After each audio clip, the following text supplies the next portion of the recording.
빌립보서 3장 19절 우리 다 찾으신 줄로 믿고 다 같이 한 목소리로 받들어 읽도록 하겠습니다. 3장 19절 말씀입니다. 그들의 마지막은 파멸이요 그들의 하나님은 그들의 배요 그들의 영광은 그들의 수치스러운 일에 있고 그들은 땅의 일들을 생각하느니라. 아멘. 제가 잠시 기도로 인도하도록 하겠습니다. 주님, 우리가 주님 앞에 가까이 가고 주님 앞에 나아가기를 원합니다. 그리스도의 공로에 힘입어서 주님의 은혜의 왕자 앞에 나아가오니 주님께서 저희를 보지 마시고 저희 안에 거하시는 예수 그리스도의 보혈과 의를 보시고 우리를 가까이 불러주시고 품어주옵소서.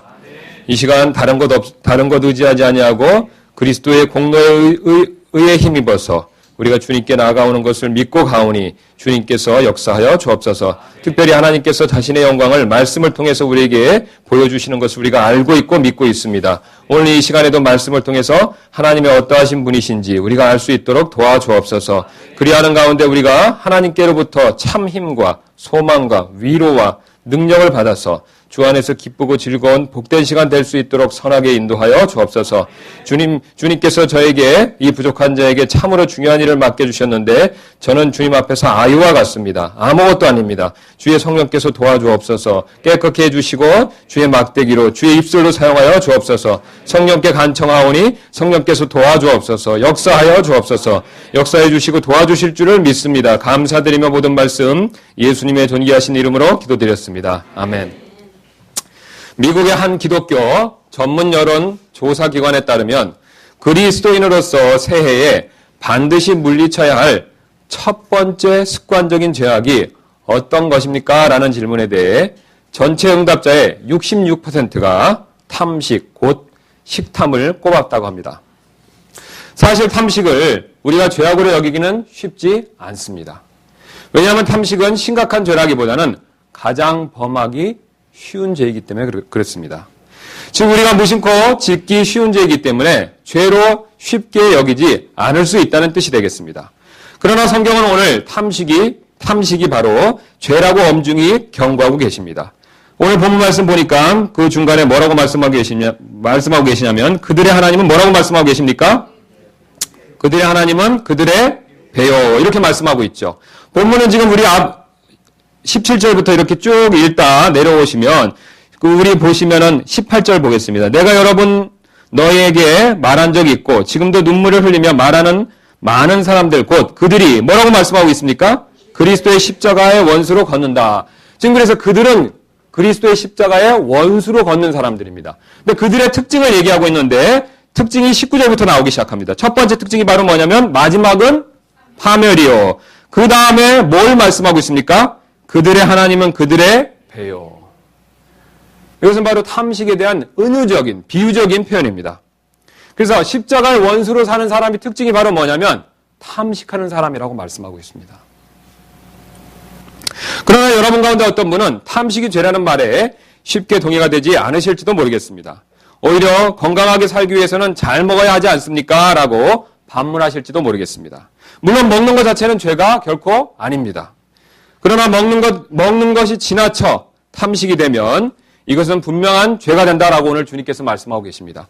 그러므로 오늘 제5 설교의 목적은 탐식이 왜 죄인지 그 이유를 한번 살펴보는 데 있습니다.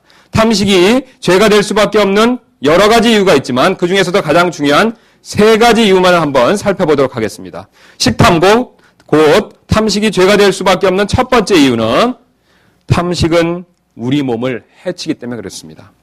우리의 몸은 하나님의 성전이라고 하나님께서 말씀해 주셨습니다. 여러분 성전이 어떤 곳입니까? 하나님께서 거하시는 장소를 얘기하죠. 구약에는 하나님께서 어떤 곳에 거하셨습니까?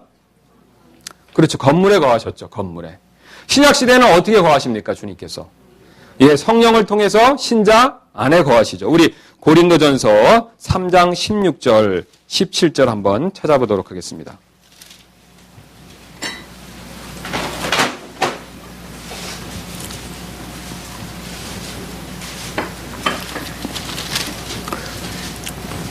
너희가 하나님의 성전인 것과 하나님의 영께서 너희 안에 거하시는 것을 너희가 알지 못하느냐. 누구든지 하나님의 성전을 더럽히면 하나님께서 그를 멸하시리니 하나님의 성전은 거룩하며 너희가 곧 뭐라고 말씀하십니까? 성전이다.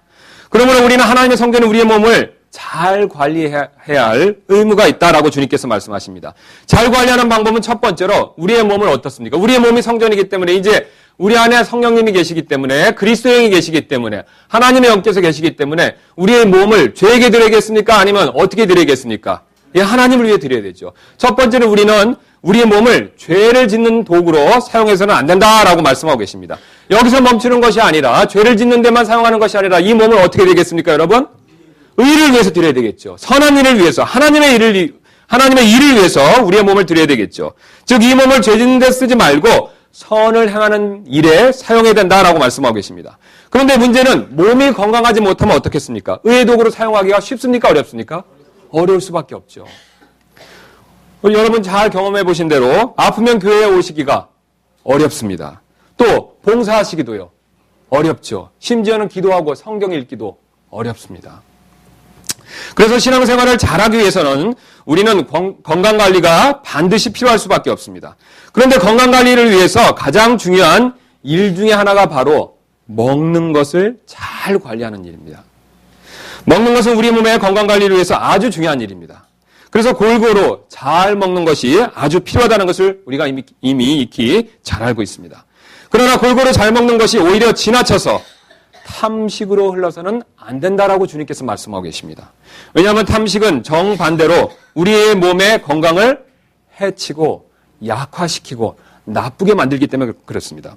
그래서 탐식이란 영어 단어는 글라톤이라는 말로 이렇게 표현될 수가 있는데 이것은 라틴어 글루투스라는 말에서 유래되었습니다. 이 글루투스라는 단어가 가지고 있는 그림은 이 목구멍으로 넘어가는 쾌락을 뜻하는 그런 그림을 가지고 있는 단어가 되겠습니다. 여러분 음식을 딱 이렇게 드시면 맛있게 드시고 이렇게 삼키실 때 어떻습니까? 기분이 좋으시죠? 예. 그래서 그런 그림으로부터 이 탐식이라는 단어가 영어에 글루투스라는 단어가 나왔습니다. 즉 탐식은 먹는 것에 대한 지나친 욕망이나 사랑을 의미하고 있습니다. 먹을 것에 대한 지나친 욕망 때문에 우리가 식탐을 하다 보면요. 결국 어떻습니까? 과식할 수밖에 없죠. 그리고 과식은 반드시 비만으로 이어질 수밖에 없습니다. 물론 비만하다고 해서 무조건 식탐을 했다라는 뜻은 아닙니다. 어떤 이유에 있어서 다른 이유 때문에 식탐을 하지 않았지만 비만해질 수가 있습니다. 그러나 반대로 식탐을 하다 보면 어떻습니까? 탐식을 하다 보면요. 예, 자연스럽게 비만에 빠질 수밖에 없습니다. 비만은 아시는 대로 당뇨병, 고혈압, 위장병을 비롯하여 16가지 질병의 원인이 되기 때문에 사람들이 보통 만병의 근원이다라고 부르고 있습니다. 비만의 이런 위험성으로 인해서 세계보건기구에서는 비만을 아예 질병으로 규정해버렸습니다. 이 규정대로 하면 비만한 사람은 어떻습니까? 지금 병에 걸려 있는 것이죠. 또 16가지 질병이 언제든지 발생할 수 있는 그런 위험에 처해 있는 것이죠. 이처럼 탐식은 비만을 불러 하나님의 성전인 우리의 몸의 건강을 위험하게 만드는 분명한 원인이 되고 있습니다. 그래서 탐식을 연구한 역사학자 플로랑 켈리에는 우리 식탐에 대해서 다음과 같이 말한 적이 있었습니다. 칼보다 식탐이 사람을 죽인다. 이러한 식탐의 위험성에 대해서 누구보다도 잘 아시는 분은 바로 하나님이십니다. 여러분 우리의 몸을 누가 만드셨습니까? 하나님이 만드셨죠. 먹을 것도 누가 만드셨습니까? 하나님이 만드셨죠. 어떻게 먹어야 얼만큼 먹어야 적당하고 건강한지 하나님께서 제일 잘 아시죠. 그래서 하나님이 그렇게 다 정해놓고 만드셨기 때문에 그것에 지나쳤을 때 그것이 지나쳐서 식탐이 되고 비만이 되었을 때 위험하다라고 주님께서 경고하고 계십니다. 누구를 위해서 경고하시는 것입니까? 예, 우리를 위해서입니다. 우리의 몸이 건강해야 누구를 잘 섬길 수가 있습니까? 예, 주님을 잘 섬길 수 있죠. 우리 육신이 건강해야 주님의 일을 잘할 수가 있습니다. 신앙생활을 잘할 수 있습니다. 그래서 우리가 세상 사람들의 기준으로 세상 사람들이 다이어트하는 기준처럼 내가 날씬하게 보이고 외모가 좋게 보이기 위해서가 아니라 우리의 몸, 하나님의 성전인 우리의 몸을 잘 관리해서 누구의 일을 하기 위해서요? 하나님의 주님의 일을 위해서 주님의 영광을 위해서 우리는 우리 몸의 건강을 잘 관리할 필요가 있습니다. 이것을 해치는 아주 중요한 원인 중에 하나가 바로 뭐냐면 식탐이라고 오늘 주님께서 말씀하고 계십니다. 우리는 날씬해지거나 건강하게 보이기 위해서가 아니라 하나님의 성전인 이 몸을 맡은 청지기로서 반드시 식탐을 피할 필요가 있다라고 주님께서 오늘 우리에게 말씀하고 계십니다. 또 식탐이 죄가 될 수밖에 없는 두 번째 이유는 바로 식탐이 우리의 마음을 해치기 때문에 그렇습니다. 먹는 일은 하나님께서 주신 큰 복입니다. 하나님께서는 이 세상의 모든 것을 만드셨고 이 모든 만드신 것 안에는 어떤 것들이 포함되냐면 우리가 먹을 수 있는 식재료들도 다 포함되어 있죠. 예. 그래서 곡식, 과일, 채소, 생선, 고기.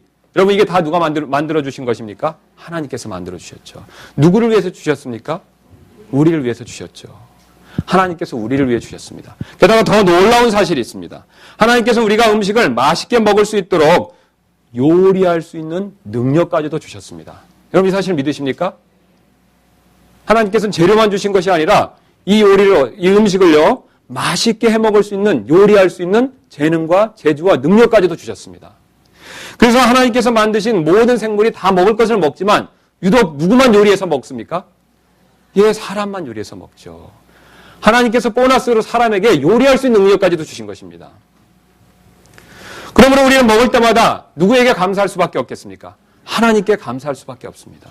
먹을 것을 주시고 맛있게 먹을 수 있는 요리할 수 있는 능력을 주신 하나님께 감사할 수밖에 없습니다. 음식을 주신 하나님께 감사해야 되고 또 음식을 위해 수고한 사람들에게도 우리가 꼭 감사할 필요가 있습니다. 그래서 수고한 농부나 어부들에게 감사하는 마음을 가질 필요가 있고 또 음식을 요리해주는 어머니나 아내에게도 어떻습니까? 음식을 대할 때마다 항상 감사하는 마음을 가질 필요가 꼭 있다라고 주님께서 말씀하고 계십니다.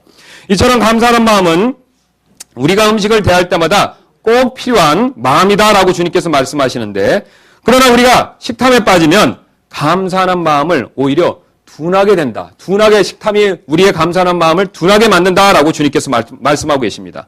왜냐하면 식탐에 빠지면 오히려 많이 먹어서 더 감사할 것 같지만 사실은 그렇지 않게 되기 때문에 그렇습니다. 왜냐하면 식탐은 일종의 욕심이기 때문에 그렇습니다. 욕심은 항상 어떻습니까, 여러분? 감사가 있습니까, 없습니까? 없습니다. 예, 우리 생각에 식탐에 빠져서 많이 먹으면 감사할 게 많을 것 같지만 그렇지 않습니다. 왜 그렇습니까, 여러분? 식탐 자체가 욕심이죠. 욕심은 이상하게도 많이 가져도 어떻습니까? 예, 만족이 없습니다. 감사가 없습니다. 식탐 역시 마찬가지죠. 많이 먹으면 감사할 게 많을 것 같지만 절대 그렇지 않습니다. 오히려 감사함이 사라질 뿐입니다.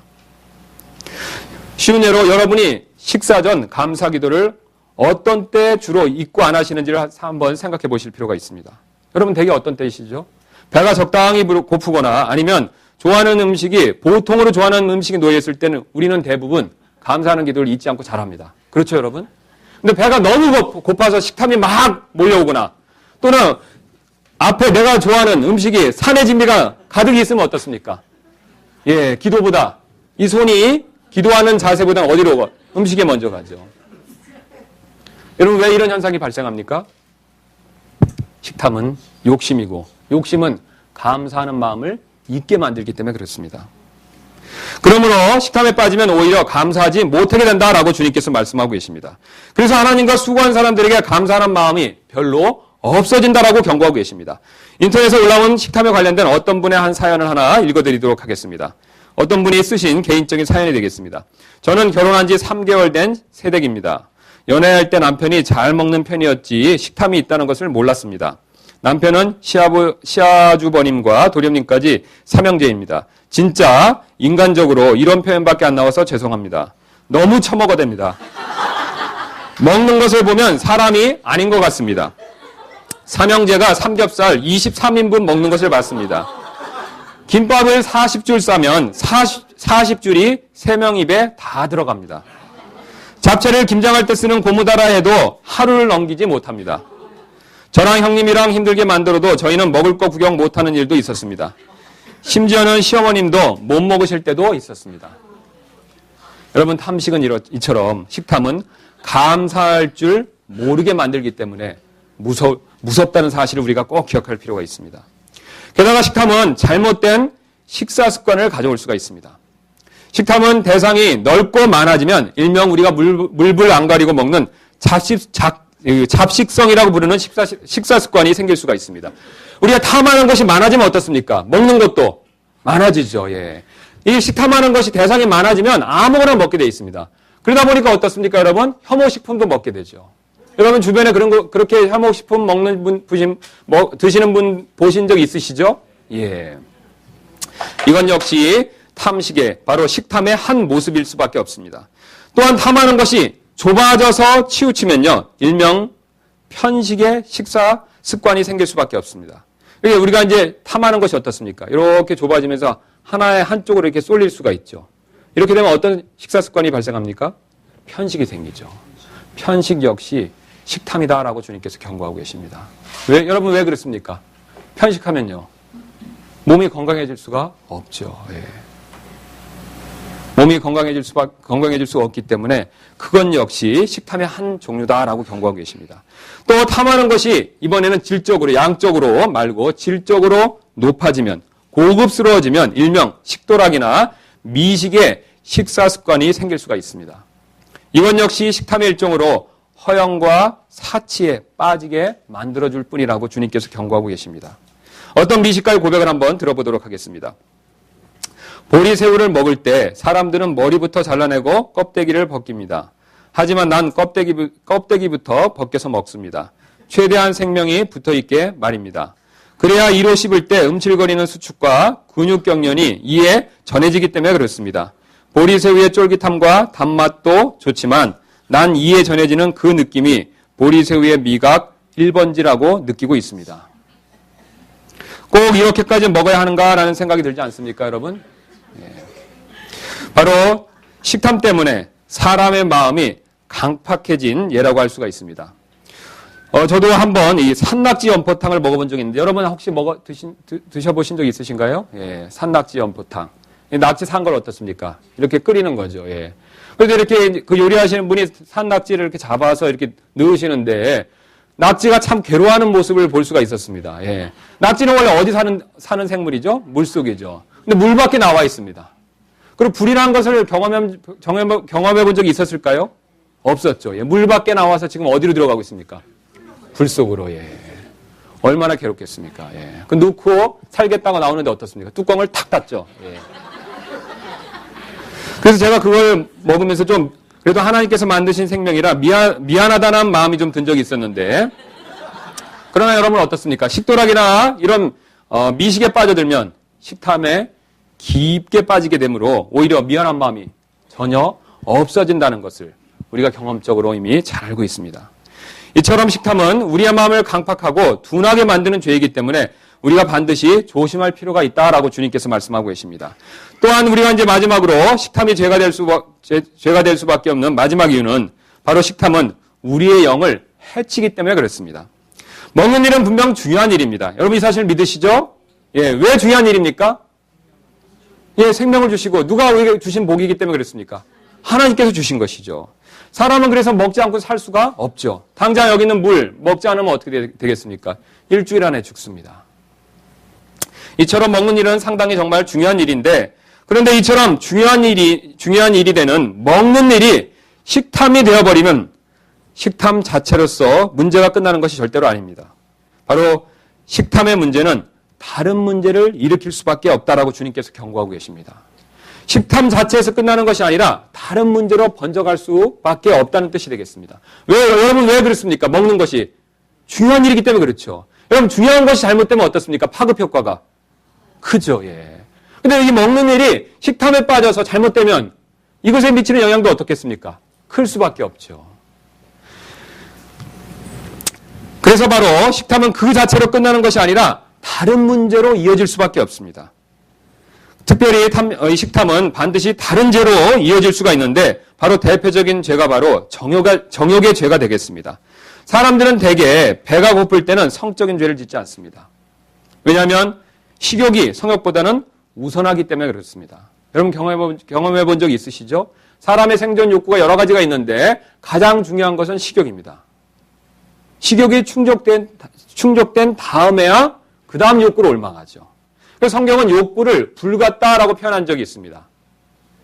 여러분 불의 특징을 알고 계십니까? 예, 불은 어떻습니까? 한번 붙으면요, 예, 계속해 타죠. 멈추질 않습니다. 태울 수 있는 것은 다 태우죠. 계속 번져가죠. 성경은 우리의 욕심이 불과 같다라고 경고하고 있습니다. 그래서 우리가 먹는 것에서 한번 욕심이 붙어서 불이 붙으면 어떻습니까? 여기서 멈추는 것이 아니라는 것이죠. 이 영역이 다른 곳으로 번져간다라고 경고하고 계십니다. 그런데 이 먹는 것에서 욕심이 생기면 그 다음에 첫 번째로 주로 번져가는 것이 어디냐면 바로 육신의 정욕이죠. 호세아서 4장 10절 말씀 한번 보도록 하겠습니다.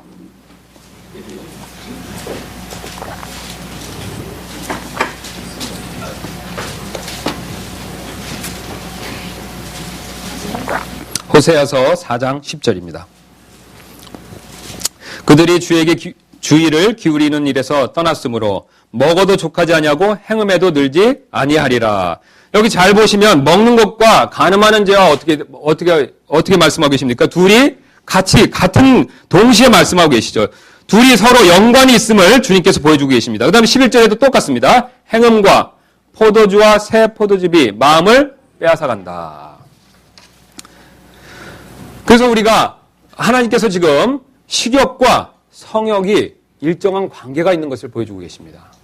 우리가 쉬운 예로 이성을 유혹하는 가장 고전적인 방법은 바로 항상 어떻습니까? 근사한 식사를 먼저 푸짐하게 함께 하라는 것이 되죠. 그럼 여러분 데이트할 때 경험해 본 적 있으시죠? 예. 그게 꼭 나쁜 것은 아니지만 어떻습니까? 데이트할 때 항상 뭘 먼저 하십니까? 식사를 하죠. 식사를 해도 어떻습니까? 조금 먹습니까? 아니죠. 좋은 곳에 가서 맛있는 걸, 근사한 것을 먹죠. 그래서 우리 영화나 드라마를 보면 항상 식사 후에 남녀가 육체적으로 가까워지는 모습을 우리가 쉽게 볼 수가 있습니다. 바로 하나님께서는 식욕과 성욕이 연결되어 있기 때문에 식욕을 절제하지 못하면 성욕으로도 그렇게 번질 수 있다라고 말씀하고 계십니다. 우리가 신앙생활에서도 마찬가지가 되겠습니다. 우리가 배가 부르니 우리 기도합시다. 이런 말을 하시는 분은 제가 들어본 적이 별로 없습니다. 그러시죠? 예. 내가 잘 먹어서 포만감이 있으니 기도합시다. 성경을 읽읍시다. 그런 얘기는 주로 하시지 않습니다. 여러분 어떻습니까? 배가 부르면 주로 어떤 일을 하게 되어 있습니까? 육적인 일을 하게 되어 있습니다. 영적인 일보다. 두 번째로 우리가 또 식탐에 빠지면 어떤 부분에서 문제가 되냐면 식탐에 빠지면 또한 배가 배가 우상이 될 수가 있습니다. 우리 오늘 본문 한번 가도록 하겠습니다. 빌립보서 3장 19절. 육신의 배가 우상이 될 수가 있습니다. 3장 19절 다시 한번 보겠습니다.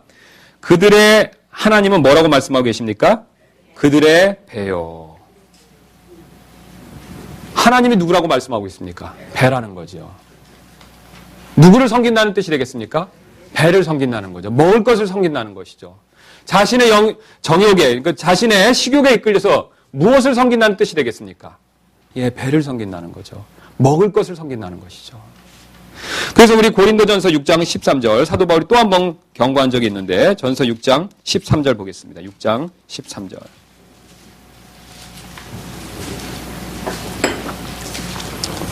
음식은 배를 위해 있고 배는 음식을 위해 있다 하거니와 하나님께서 그것과 저것을 다 멸하시리라. 이제 몸은 음행을 위해 있지 아니하고 주를 위해 있으며 주께서는 몸을 위해 계시느니라. 여러분 지금 뭐라고 말씀하고 계십니까? 하나님께서 누구를 위해 계시다고요? 예. 지금 하나님께서는 누구를 위해 계시다라고 말씀하고 계십니까? 예. 주께서는 몸을 위해 계신다. 예. 그러니까 지금 우리가 사람은 무엇을 위해 있다라고 지금 얘기하고 있지만 하나님께서는 반대로 말씀하고 계시죠. 자, 우리가 음식과 배를 위해서 산다라고 하지만 하나님께서 뭐라고 말씀하십니까?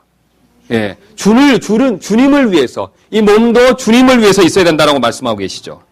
그래서 종교개혁가였던 칼빈이 그 당시에 탐식하기로 악명 높았던 카톨릭 성직자들에게 그들은 자기네 배가 신이며 음식이 곧 종교다라고 말한 적이 있었습니다. 예, 먹을 것에 빠지면 이것이 자기도 모르게 우상이 된다는 뜻이 되겠습니다. 또한 우리가 식탐에 빠지면 돈 욕심이 더 생길 수밖에 없습니다. 더 많이 먹고 더 맛있는 것을 먹기 위해서 돈이 더 필요하다 보니 자연스럽게 돈 욕심에 빠질 수밖에 없죠. 여러분 돈 욕심에 빠진 사람 중에 가장 첫 번째 이유가 무엇이 됩니까? 예, 맛있는 거 많이 먹어야 되겠다. 좋은 거 많이 먹어야 되겠다. 이렇게 음식에 대한 욕심은 다른 죄로 이어질 수밖에 없습니다. 그리고 이렇게 이어지는 것으로 인해서 우리에게 영적으로 큰 해악을 끼칠 수 있기 때문에 음식을 탐하는 것에 대해서 조심해야 된다라고 오늘 주님께서 말씀하고 계십니다. 지금까지 식탐이 왜 죄일 수밖에 없는지 우리가 그 이유를 살펴보았습니다. 오늘 이 말씀으로부터 얻을 수 있는 몇 가지 교훈을 살펴보고 이제 말씀을 정리하도록 하겠습니다. 우리가 오늘 말씀으로부터 얻을 수 있는 첫 번째 교훈은 먹는 일에 있어서 우리는 감사해야 된다는 교훈을 얻을 수가 있습니다. 먹는 일에 감사해야 된다는 뜻이죠. 음식은 하나님께서 주신 귀한 선물입니다. 우리가 죄인임에도 불구하고 은혜를 베푸셔서 하나님께서 무엇을 주시고 계십니까? 음식을 주고 계십니다. 여러분 맞습니까? 우리는 하나님을 거슬리는 죄인임에도 불구하고 하나님께서 일반 은총으로, 일반 은혜로 우리에게 뭘 주고 계십니까? 음식을 주고 계십니다. 해와 비를 내려주시고 곡식이 자라날 수 있도록 하나님께서 은혜를 베풀어 주시고 계십니다. 또한 음식을 먹을 때 맛을 느끼게 해주는 것도 귀한 선물입니다. 여러분 맞습니까? 예, 우리가 음식을 요리할 수 있는 능력도 주셨지만 사람에게 특별히 어떻습니까? 맛을 다양하게 느낄 수 있는 그런 능력도 주셨죠. 그래서 몸이 아픈 환자들을 한번 생각해 보실 필요가 있습니다. 맛을 느끼지 못하고 그저 살기 위해서 먹는다면 얼마나 그 고통이 크겠습니까? 그래서 입안이 온통 헐거나 혀에 상처가 나서 입맛을 못 느낄 때 음식을 먹는 것은 어떻습니까, 여러분? 오히려 괴로운 일이죠. 예. 다 경험해 본 적이 있으실 줄로 믿습니다. 또 복이기 때문에 분명히 먹는 것은 복입니다. 먹는 것은 복이기 때문에 천국에서도 음식을 먹을 수 있게 주님께서 허락하셨습니다. 그래서 계시록 2장 7절 보면 하나님께서 이런 약속을 해주셨습니다. 생명나무에서 나는 것을 주어 먹게 하리라. 여러분 천국에서 먹는 복이 있다라고 주님께서 말씀하고 계십니다. 여러분 왜 그렇습니까? 먹는 것은 하나님께서 주신 큰 복이고 축복이기 때문에 그렇습니다. 반대로 지옥은 어떻습니까? 먹는 것이요. 있습니까? 없습니까? 없죠. 우리 부자와 나사로에서 어떻습니까? 부자는 먹을 것이 없는, 못 먹는 모습을 보여준 적이 있었죠. 예. 그래서 지옥에서는 먹는 복이 없습니다. 이처럼 먹는 것은 하나님께 주신 복이기 때문에 우리는 먹을 때마다 감사할 필요가 반드시 있습니다. 우리가 얻을 수 있는 두 번째 교훈은 먹는 일에 절제해야 된다는 뜻이 되겠습니다. 먹는 일에 절제해야 된다. 식탐에 빠지면 여러 가지 해악이 있습니다. 조금 전에 우리가 살펴본 대로 비만으로 몸의 건강에 이상이 있을 수가 있고 마음이 강팍해져서 둔해질 수가 있습니다. 또 다른 죄를 지을 수가 있습니다. 그래서 우리는 이런 식탐을 피하기 위해서 항상 절제하는 것이 필요합니다. 이렇게 식탐을 절제하는 좋은 방법 중에 하나가 바로 금식이다라고 주님께서 가르치고 계십니다. 여러분 금식 자주 하십니까? 예. 그래서 우리가 금식을 하면 나의 육신의 정욕을 줄이고 영을 살리는 일이기 때문에 유익한 일이라고 성경에서는 여러 곳에서 권면하고 있습니다. 그래서 기회가 나는 대로 우리가 행할 필요가 반드시 있습니다. 또 그리고 식탐을 절제하는 더 좋은 방법은 다른 사람에게 먹을 것을 나눠주는 일이 되겠습니다. 내가 절제해서 남긴 것을 다른 사람들에게 주는 것을 뜻합니다. 자, 내가 먹을 것을 줄이면 어떻겠습니까? 상대적으로 남는 것이 더 있겠죠? 여유가 생기겠죠? 그럼 그걸 어떻게 우리가 지혜롭게 쓰는 것이 필요하냐면 다른 사람들에게 줄 필요가 있습니다. 음식은 아깝다고 우리가 다 먹으면 어떻게 되겠습니까? 비만하게 되고 또 쌓아두면 어떻게 되겠습니까? 나중에 예, 쓰레기가 되죠. 저희 집에서 음식물 쓰레기를 버리는 당번은 전데 제가 그래서 매번 음식물 쓰레기를 버리러 갑니다. 음식물 쓰레기통을 이렇게 열고 음식을 버릴 때마다 제가 가끔 깜짝 놀라는 경우가 있습니다. 이렇게 먹을 수 있는 음식도 버리는가? 예, 그런 것을 너무 많이 본 적이 있습니다. 예. 근데 그것을 나눠주면 어떻겠습니까, 여러분? 예, 쓰레기가 안 되겠죠. 다른 사람들에게 복이 되겠죠.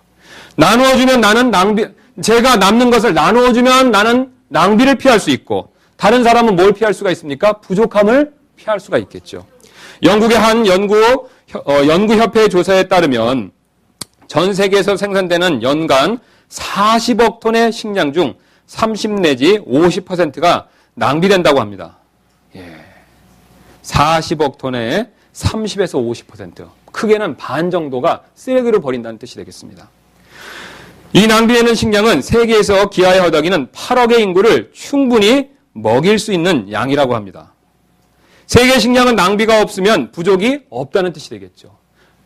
40억 톤에서 20억 톤이 낭비되고 있는데 이 20억 톤을 못 먹는 사람들한테 다 나눠주면 이 세상에 기근이 없다는 뜻이 되겠습니다. 기아는 하나님께서 복을 조금 주셔서 생긴 일이 아니라 우리가 먹는 것에 욕심에 빠졌기 때문에 나누어주지 않아서 생긴 문제라는 증거가 되겠습니다. 여러분 하나님께서는 모든 사람이 먹을 만큼 지금 공급해주고 계시다는 뜻이 되겠죠.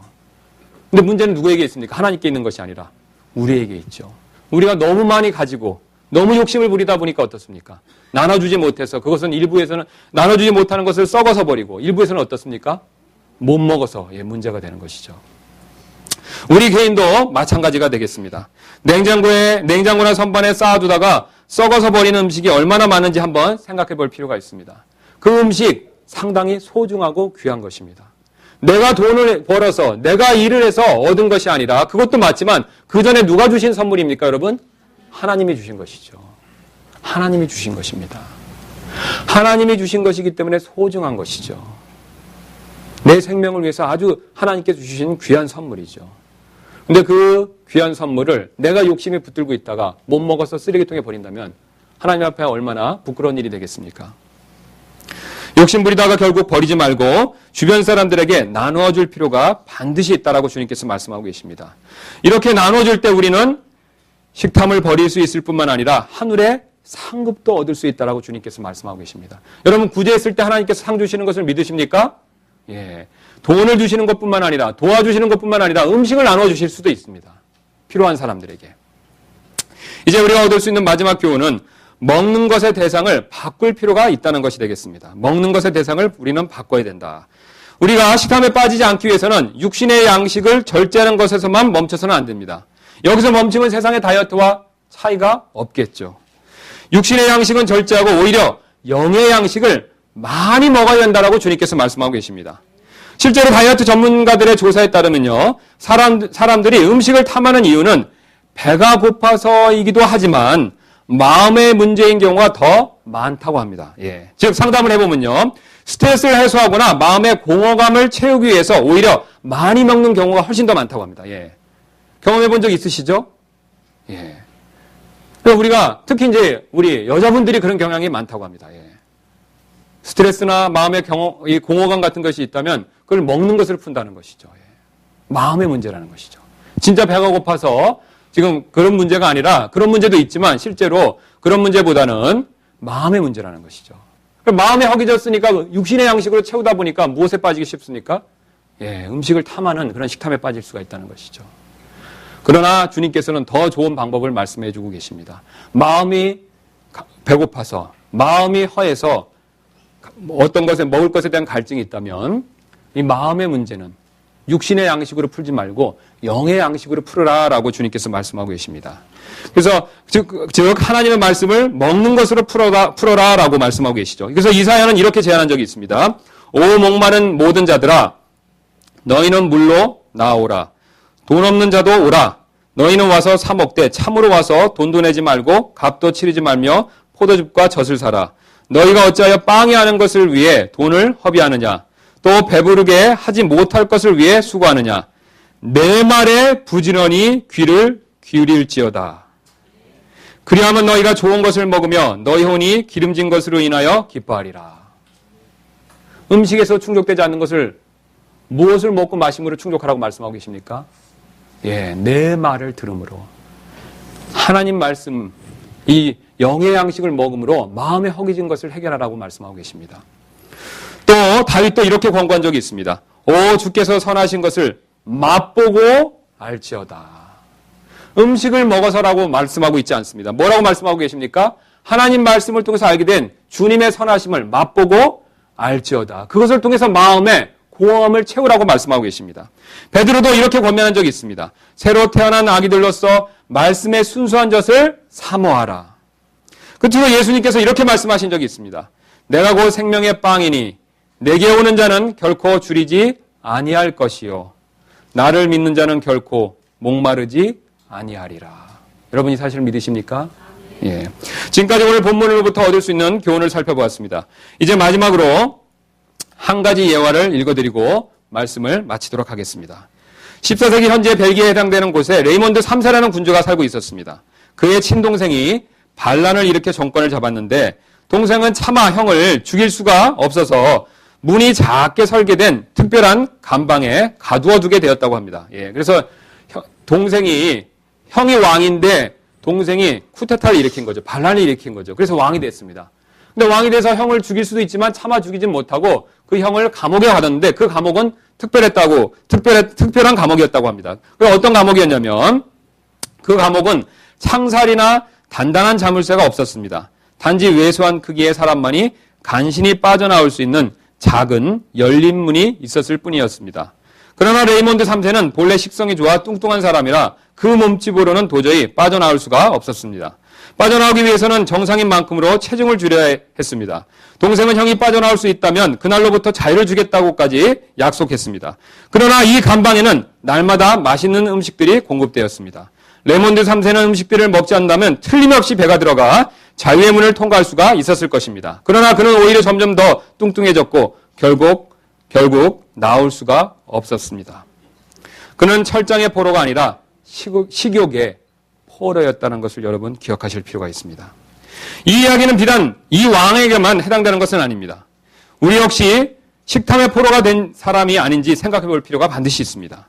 먹는 것을 하나님과 다른 사람보다 더 사랑하는 것은 아닌지 우리는 생각해 볼 필요가 있습니다. 또 내 삶의 목적이 무엇인가를 꼭 한번 생각해 볼 필요가 있습니다. 지금 내 삶의 목적이 하나님의 영광을 위해서가 아니라 단지 먹고 사는 일에만 그것에만 관심과 집중이 되어 있다면 사실은 어떻습니까? 나도 모르게 하나님이 아닌 내 배를 섬기고 있는 것인지도 모른다고 주님께서 오늘 말씀하고 계십니다. 여러분 삶의 인생의 목적이 무엇입니까? 먹고 살기 위해서 사시는 것입니까? 여러분 만약에 그렇게 생각하고 사신다면 오늘 주님이 경고하신 대로 내 배가 너희의 배가 하나님이다라고 주님께서 말씀하고 계십니다. 먹든지 마시든지 누구의 영광을 위해 살라고 주님께서 말씀하십니까? 주님의 영광을 위해서. 여러분 먹고 마시는 것조차도 주님의 영광을 위해서 살아야겠다라고 여러분 생각하신다면 여러분 모두가 식탐에 빠지지 않고 건강한 삶을 사실 수 있다고 주님께서 약속하고 계십니다. 우리 이 시간 잠시 눈을 감으시고 내가 혹시 그런 삶을 살고 있는 것은 아닌지 생각해보는 시간을 갖도록 하겠습니다.